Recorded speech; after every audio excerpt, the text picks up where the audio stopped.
El Foro Argentino de Radios Comunitarias presenta Informativo Farco. ¡Ganamos! ¡Es el triunfo de las organizaciones libres del pueblo! Las noticias desde los ojos de las radios comunitarias. Corresponsales en todo el país. Si usted viene con una orden judicial, la única orden es esta, me hace así, con una escopeta, esta es la orden. Otras voces, otras noticias, otro punto de vista. Informativo Farco.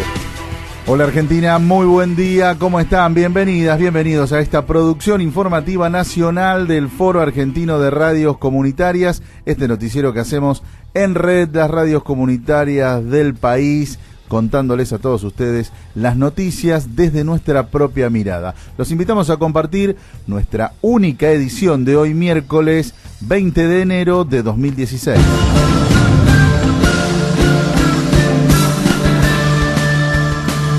La dirigente social Milagro Sala cumple hoy 5 días en prisión en democracia por liderar una protesta social pacífica.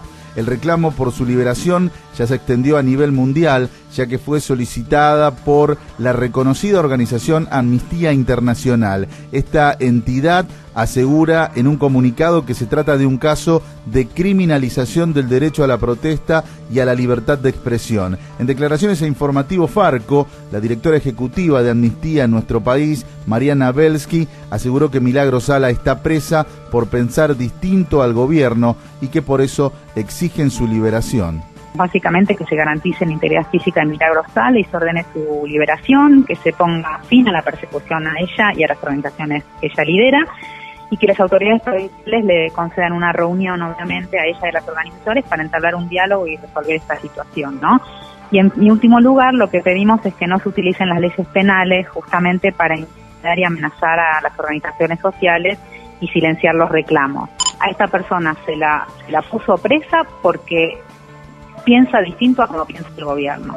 Digamos, acá hay una motivación que hace que el gobierno la ponga presa y tiene que ver con una manifestación, una movilización de un grupo aparte, de un grupo vulnerable que no tiene otra manera de llegar al poder. De hecho, Morales dijo, yo no la voy a recibir si no es de esta manera. No hay manera de que los grupos sociales vulnerables o los grupos de minoría puedan llegar a los medios o de gobierno si no es de esta manera.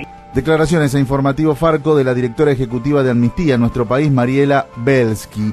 Para participar del reclamo por la liberación de esta dirigente social que está impulsando Amnistía Internacional, se puede ingresar a la página de internet www.amnistia.org.ar. También desde el Parlamento del Mercosur, Parlasur, se realizaron ayer gestiones para que sea liberada Milagro Sala, ya que, recordemos, ella es también parlamentaria del Mercosur. La presidenta de la Comisión de Derechos Humanos del Parlasur, la legisladora argentina Julia Perier, junto a legisladores nacionales, hizo el reclamo ante el juez de la causa y denunció que Milagro Sala está en condiciones inhumanas de detención.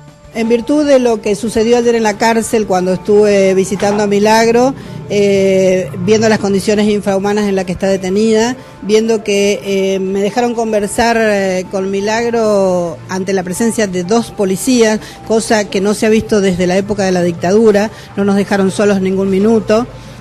Vengo a hacer esta presentación como presidenta de la Comisión de Derechos Humanos del Parlasur, hablando del atentado que significa esta situación de irregularidad, intentando que Milagro esté en una situación, repito esto porque esto es lo que hay que recalcar, infrahumana dentro de la comisaría, con una irregularidad total, así que vengo a presentar esto haciendo responsable al juez que entiende la causa de la integridad física de la parlamentaria Milagro Sala. Mientras tanto, anoche el gobernador Gerardo Morales recibió a una delegación de legisladores nacionales que reclaman la liberación de Milagro Sala. Morales reiteró sus acusaciones contra ella por el manejo de fondos que su organización recibía y se intentó defender diciendo que él no ordenó la detención de la dirigente, sino que lo hizo la justicia. Hay que aclarar que Milagro Sala está presa por una denuncia impulsada por el propio Morales y hay que recordar también que en el operativo en el que fue detenida en su propia casa participó nada menos que el ministro de Seguridad de la provincia de Jujuy, Ekel Meyer. Mientras tanto, organizaciones de derechos humanos de nuestro país reclamaron la intervención de organismos internacionales internacionales en favor de Milagros Sala. Lo hicieron ante la Comisión Interamericana de Derechos Humanos, la CID, el Centro de Estudios Legales y Sociales, CELS, Amnistía Internacional Argentina y la organización Andes de Tucumán, abogados y abogadas del noroeste argentino en derechos humanos y estudios sociales.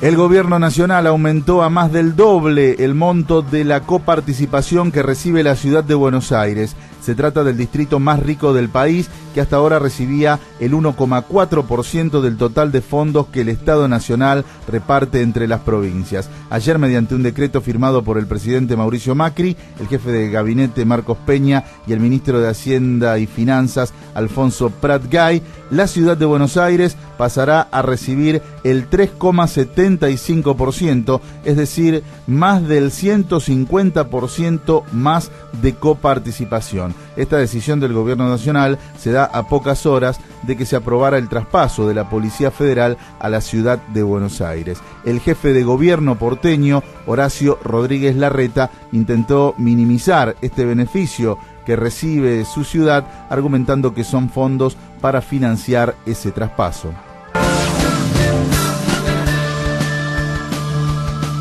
Organizaciones de nuestro país presentarán un pedido de audiencia ante la Comisión Interamericana de Derechos Humanos ante el avasallamiento de la Ley de Servicios de Comunicación Audiovisual por parte del Gobierno Nacional. Lo harán en forma conjunta las redes de medios comunitarios, organizaciones de derechos humanos como el Centro de Estudios Legales y Sociales y también las carreras de comunicación de las universidades públicas. Así lo explicaba la presidenta del Foro Argentino de Radios Comunitarias, Mariela Pugliese.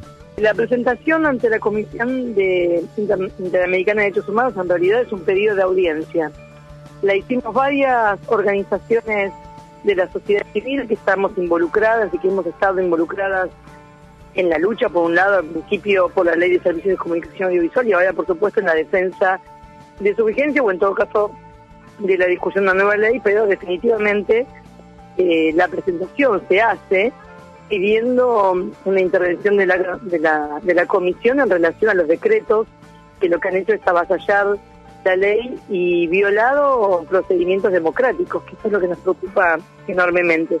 Por otra parte, la presentación también es pertinente que se haga en la comisión, en primer lugar, bueno, porque es una instancia internacional que estuvo siempre muy preocupada por estas cuestiones, cuyos relatores de expresión incluso fueron usados en las discusiones de la ley como fundamento de la Ley de Servicios de Comunicación Argentina y que además en este momento es un recurso ante un poder judicial que lamentablemente lo vemos en muchos casos cómplice de los grandes grupos económicos en Argentina y que por lo tanto no es el respaldo del tercer poder que la Argentina necesita para tener una ley democrática vigente y un respaldo de las instituciones.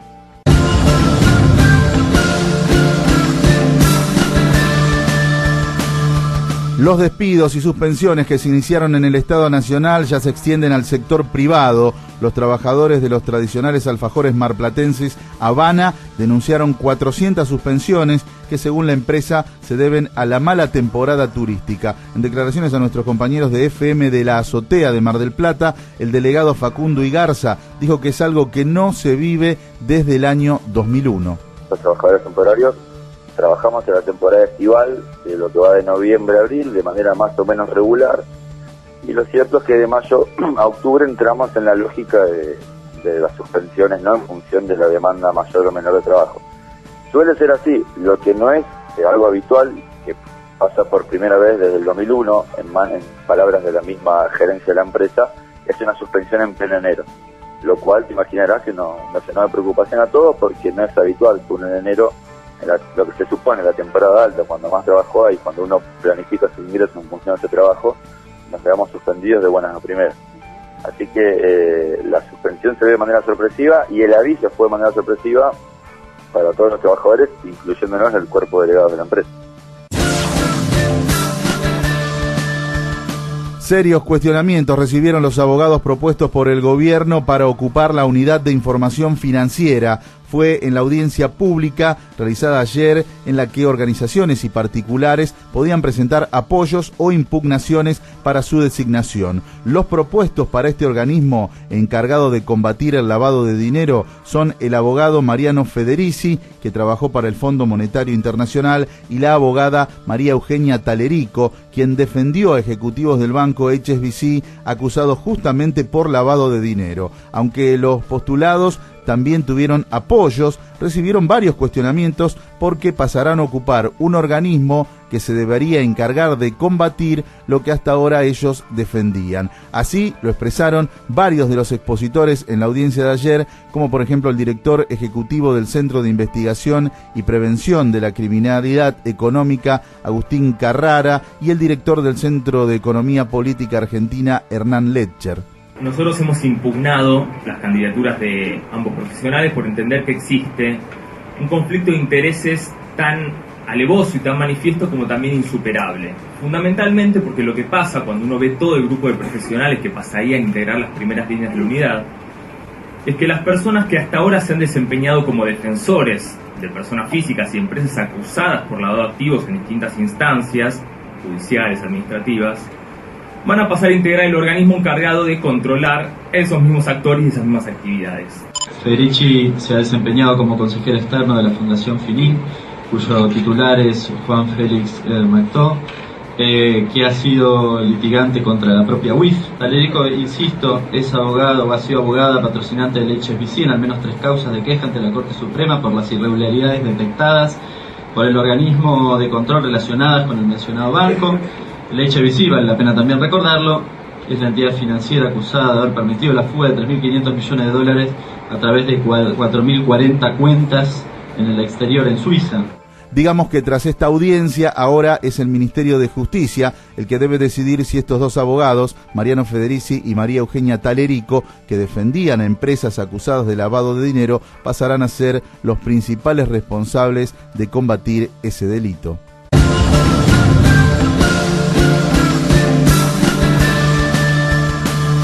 Y vamos ahora a Santa Fe, porque allí, como en otras provincias del litoral, sigue preocupando la crecida de ríos, la inundación. Tenemos el informe de nuestra compañera Belén de Grossi desde FM Chalet. Muy buen día para toda la audiencia y muy buen día para los compañeros de Farco. En este caso, la información de la ciudad de Santa Fe y de la zona tiene que ver, obviamente, con las inundaciones que todavía estamos transitando. A pesar de que el agua ha bajado, se siente en los barrios costeros de la ciudad las repercusiones de la crecida del río Paraná. Al respecto charlábamos, por ejemplo, con Andrés Dentesano. Él es representante de un colectivo de barrios que compone Colastine Norte, Colastine Sur y la zona costera, y nos comentaba que de alguna manera, ahora que baja el agua y previo a las crecidas esperadas para febrero y marzo, es momento de comenzar a hacer las obras que no se hicieron el año pasado y que de alguna manera llevaron a que gran parte de esta zona se viera afectada por la inundación. Hacemos un profundo hincapié en que desde hace muchos años estos terraplenes tienen que ser mantenidos y la verdad que no se ve absolutamente nada. Y hace poco salió a la luz de público conocimiento que durante el 2015 se realizó una licitación incluso de un dinero que estaba destinado en el presupuesto de la provincia para el mantenimiento del terraplén, que era más de 9 millones de pesos, y que la obra no se llevó adelante.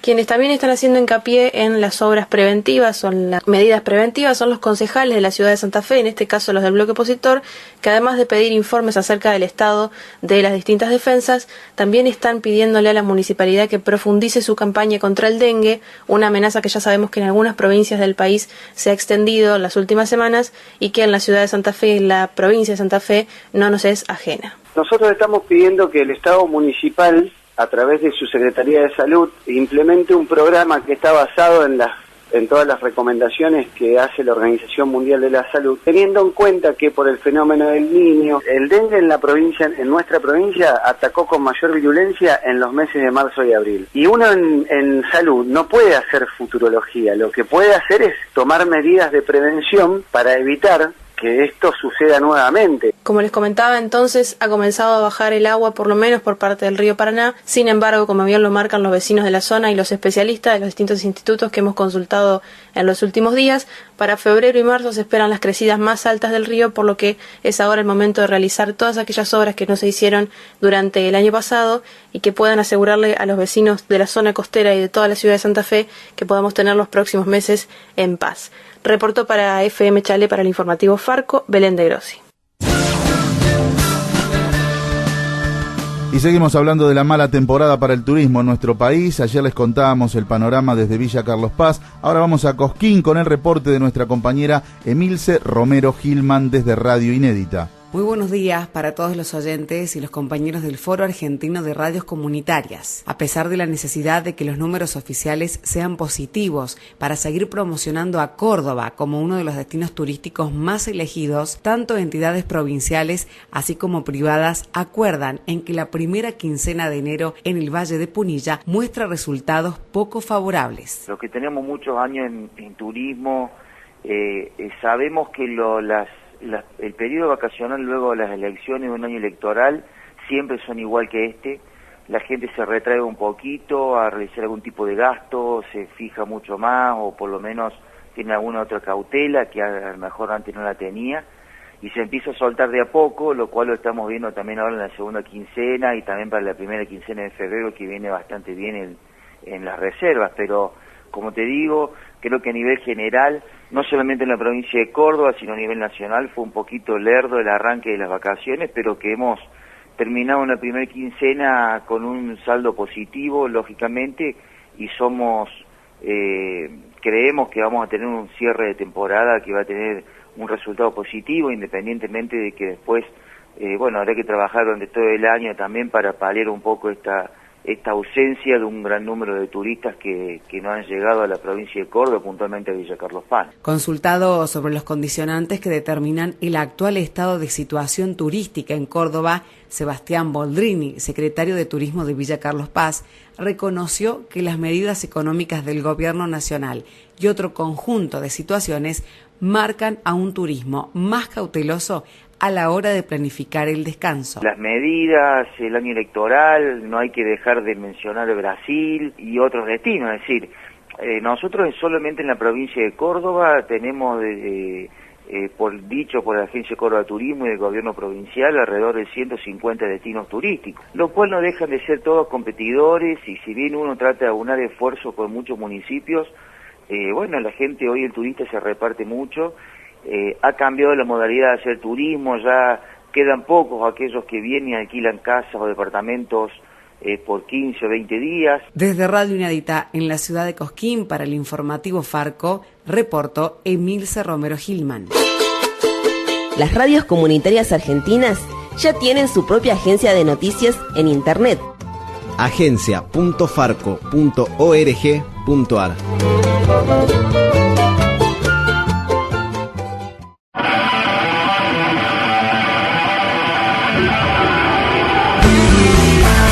Y hasta aquí llegamos con esta única edición de Informativo Farco de hoy, miércoles 20 de enero de 2016. Recuerden que durante todo este mes estamos con una única edición, la primera, la que se emite en directo a las 8:30 para todo el país. Ya en febrero vamos a retomar nuestras dos ediciones habituales. Soy Pepe Frutos y junto a las radios comunitarias que integran Farco, los invitamos a reencontrarnos mañana. Que tengan buen resto del día. Chau. Hasta aquí presentamos Informativo Farco, una producción del Foro Argentino de Radios Comunitarias. Corresponsales en todo el país. Otras voces, otras noticias, otro punto de vista.